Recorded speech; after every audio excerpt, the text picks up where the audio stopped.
language arts in English, but half the day they're spending learning in Chinese. So you could further your knowledge of other disciplines through the foreign language. The other emphasis that comes here is under 3.2. We frequently talk about the expression, it gets lost in translation. You may have heard that expression.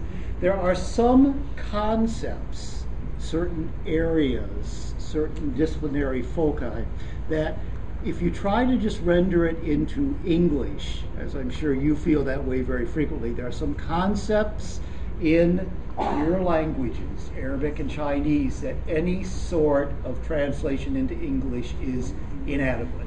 Or rather, it doesn't really capture everything that you know instinctively about that particular concept. So it's the idea of you use languages as a tool to study other areas and work within that language to understand with depth what the concept is.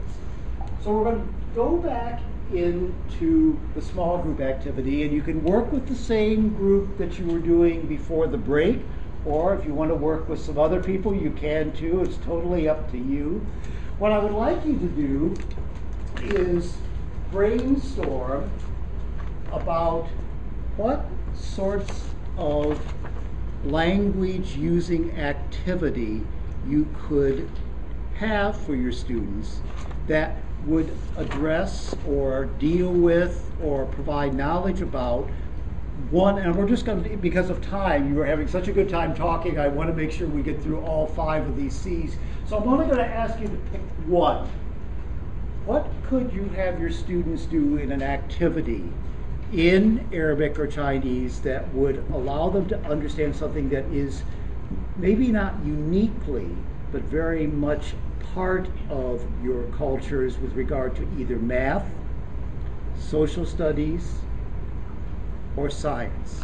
Now, I know for Chinese, probably the one that people come to immediately would be thinking about is the use of the abacus. We're not going to let you come up with that one. You got to come up with a different one for it. If you're doing math in connection with Chinese, pick something other than an abacus.